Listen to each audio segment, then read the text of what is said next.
আসসালামু আলাইকুম ভিউয়ার্স, আমি কেয়া চৌধুরী। আজকে আমি আপনাদেরকে যে রেসিপিটি তৈরি করে দেখাবো তা হচ্ছে টক ঝাল মিষ্টি শুকনো বড়ইয়ের আচার। শুকনো বড়ইয়ের আচার তৈরি করার জন্য আমরা প্রথমেই আমাদের যে প্যান আছে, প্যানে আমরা 1 চামচ নিয়েছি আমরা 5 ফোড়ন, আমরা হাফ চামচ নিয়েছি জিরা, নিয়ে আমরা সুন্দর করে একসাথে টেনে নিচ্ছি। আর আমরা সামান্য একটু সরিষা নিয়ে নিয়েছি। আমরা এগুলোকে সুন্দর করে মচমচো করে ভেজে আমরা এটাকে গুঁড়া করে নেব। তাই মশলাটা কিভাবে বানালাম এটা দেখানোর জন্য আমরা প্রথমে আপনাদেরকে এই 5 ফোড়নটা ভেজে দেখাচ্ছি। ভিউয়ার্স, আমরা এখন দিয়ে দিব, আমরা এটার ভিতর দিয়ে দিব দুইটা শুকনো মরিচ। আমরা খুব বেশি ঝাল দিব না। আমরা আমাদের বড়ের কোয়ান্টিটিটা আপনাদেরকে দেখাচ্ছি। এই দেখুন, আমরা এতটুকু বড়ের, এখানে আধা কেজি বড়ই আছে, আধা কেজি বড়ের আচার তৈরি করব। আমরা শুকনো বড়ইগুলোকে একবার 4 ঘন্টার মতো পানিতে ভিজিয়ে রেখেছি।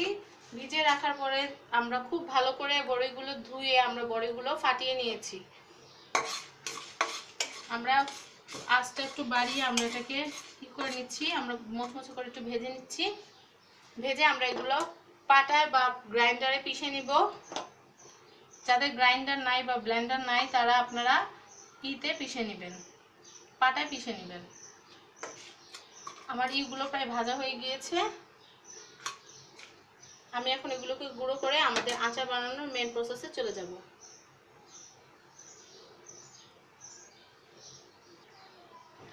ভিউয়ার্স, আমরা আমাদের মশলাগুলো ভেজে গুঁড়ো করে নিয়েছি। এখন আমরা আমাদের যে ফ্রাই প্যানের ভিতর আমরা তেল নিয়ে নিব। আমরা তেল দিয়ে নিচ্ছি, আমরা হাফ কাপের মতো তেল দিয়ে নিব।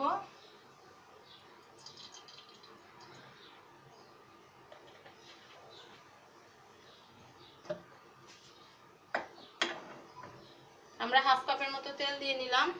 আমরা এখানে দিয়ে দেব একটা শুকনা মরিচ,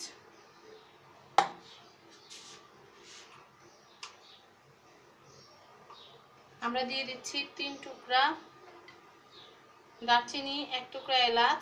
এতে খুব সুন্দর একটা ফ্লেভার আসবে ভিউয়ার্স। আমরা তারপরে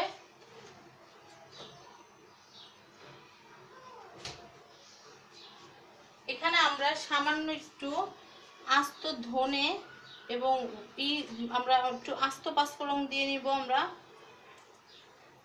আমরা গুঁড়ো করে নিয়েছি, এটা আমাদের পুরো ফ্লেভারের সাথে মিশবে, বাট ফোড়ন হিসেবে আমরা এখানে একটু নিয়ে নিলাম।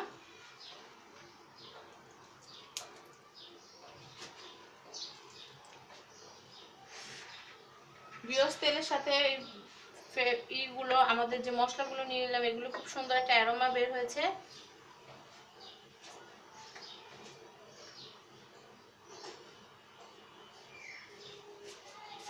আপনারা দেখছেন মশলাগুলো আস্তে আস্তে হচ্ছে।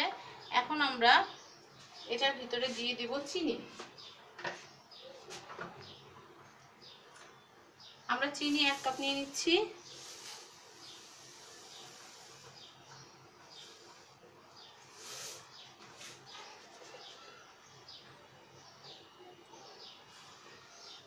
আমরা চিনি 1 কাপ দিয়ে নিলাম। আপনারা যদি চিনিটা আরো বেশি খেতে চান আপনারা তাহলে আরো বেশি দিতে পারেন। এটা কিন্তু আমাদের একটু আঠা আঠা সুন্দর শিরার একটা আচার হবে।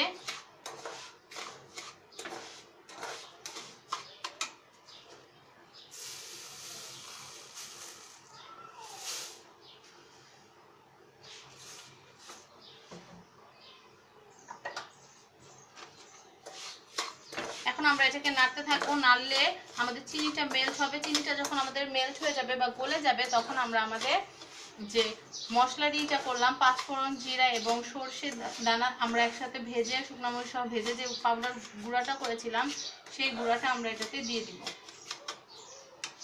আমরা এটা গলে যাওয়া পর্যন্ত অপেক্ষা করছি ভিউয়ার্স। গলে গেলে আমরা আপনাদেরকে দেখাচ্ছি। ভিউয়ার্স, আমরা আমাদের চিনিটার ভিতরে একটুখানি পানি দিয়েছি, হাফ কাপের মতো। হাফ কাপের একটু কম দিয়েছিলাম আমি, এখন আবার একটু দিয়ে নিলাম। এখন আমরা আমাদের যে পানিটা আছে, তেলটা আছে, চিনিটা আছে, সেটার ভিতরে আমি দিয়ে দিব সিরকা 1 চামচ।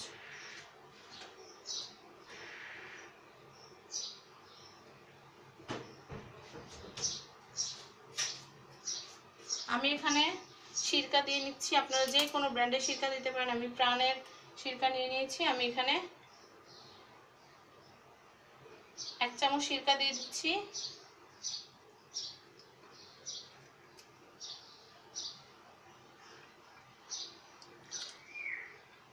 সিরকাটা দিলে আপনার আচারটা অনেক দিনের জন্য সংরক্ষণ করে রাখতে পারবেন। আপনারা দেখতে পাচ্ছেন এটা খুব সুন্দর সিরাপের মতো হয়েছে। আমরা এখন যে কাজটা করব, আমাদের যেহেতু বড়ইগুলো শুকনা, তাই কিন্তু আমরা পানিটা দিয়ে নিয়েছি। এখন আমরা আমাদের যে মশলাটা আছে, আপনারা দেখতে পাচ্ছেন এটা কিন্তু খুব সুন্দর একদম চিনিটা গলে গিয়েছে। এখন আমরা আমাদের মশলাটা দিয়ে দিব। মশলা কিন্তু আমরা পুরোটাই দিয়ে দিব, আমরা যে মশলাটা তৈরি করেছিলাম। আমরা মশলাটা দিয়ে নেড়ে নিচ্ছি, আপনারা দেখতে পাচ্ছেন। এখন মশলাটা দিয়ে নেড়ে আমরা এখন এটাতে দিয়ে দিব লবণ, কারণ আমরা কিন্তু লবণ দেইনি।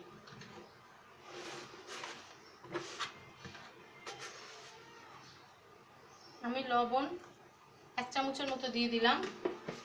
এখন আমরা দিয়ে দিব আমাদের বড়ই।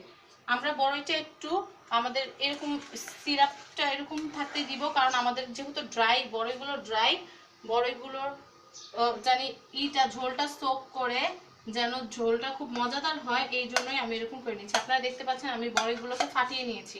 বড়ইগুলো ফাটিয়ে নেওয়ার কারণ হচ্ছে আমাদের সম্পূর্ণ বড়ির ভিতরে যেন আমাদের মশলাটা সুন্দর মতো ঢুকতে পারে, এর জন্য আমরা বড়িটাকে সুন্দর করে ফেটে নিয়েছি।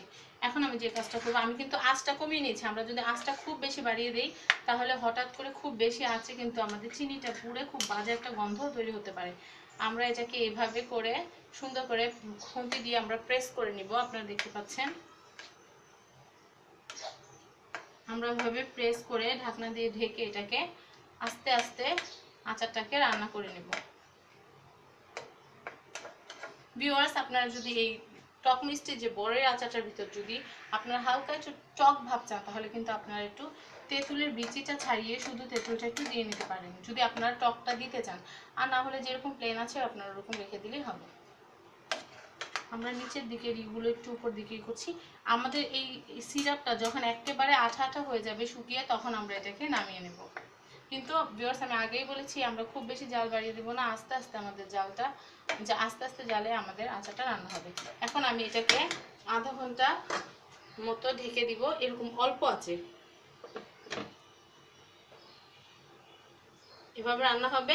আধা ঘন্টা পর যখন এটা ঘন হয়ে যাবে, তখন এটাকে আমরা নামিয়ে নিব, আর তৈরি হয়ে যাবে আমাদের মজাদার শুকনো বড়ই মিষ্টি আচার।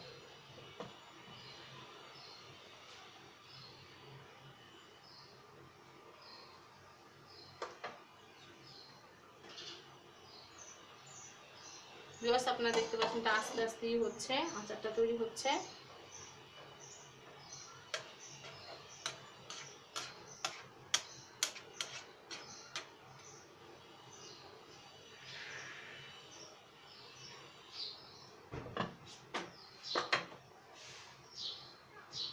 ভিউয়ার্স, আমরা তাহলে এখন আধা ঘন্টার মতো অপেক্ষা করি। আধা ঘন্টা পৌনে 1 ঘন্টা আমরা আর কি অল্প আছে এটা রান্না করে নিই।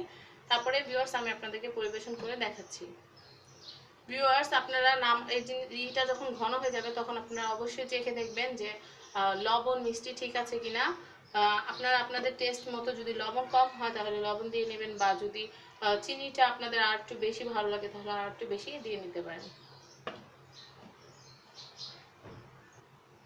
আরেকটা কথা, শুকনো বড়ের যে আচারটা সেটা নিয়ে বানানোর সময় খুব তাড়াহুড়া করবেন না। তাড়াহুড়া করলে যেটা হয় যে বড়টা ড্রাই থেকে যায়, ভিতরে মশলা ঠিক মতো ঢুকতে পারে না।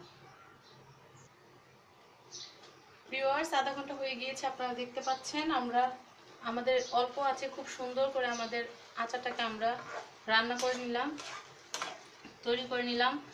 আপনারা দেখতে পাচ্ছেন এই ঝোলটা একদম আঠা আঠা হয়ে গিয়েছে, এবং আগে যে সিরাপটা একটু পাতলা ছিল, এখন সিরাপটা ঘন হয়ে গিয়েছে। ভিউয়ার্স, খুব সুন্দর গ্রান আসছে, কি বলবো, আপনাদেরকে খাওয়াতে পারলে বা আপনাদের কাছে যদি আচারটা পৌঁছে দিতে পারতাম খুব ভালো লাগতো। বাট কি করব, এটা দেওয়া সম্ভব হচ্ছে না এখন। বাট রেসিপিটা আপনাদেরকে দিয়ে দিলাম। এই রেসিপিটা ফলো করে বাসায় শুকনো বড়ির টক মিষ্টি আচার তৈরি করবেন এবং আমাকে জানাবেন কেমন লাগলো। তো ভিউয়ার্স, এখন এটা আমরা নামিয়ে পরিবেশন করে নিব, তারপরে আমি আপনাদের কাছ থেকে বিদায় নেব।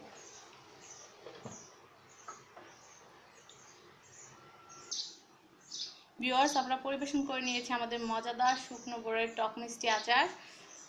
তো ভিউয়ার্স, আশা করি আমার এই ভিডিওটি আপনাদের ভালো লেগেছে। যদি ভালো লেগে থাকে তাহলে অবশ্যই লাইক দিবেন, শেয়ার করবেন এবং সাবস্ক্রাইব করবেন আমার চ্যানেল ফ্যামিলি অ্যান্ড ফ্রেন্ড। ধন্যবাদ সবাইকে আমার ভিডিওটি দেখার জন্য। আল্লাহ হাফেজ।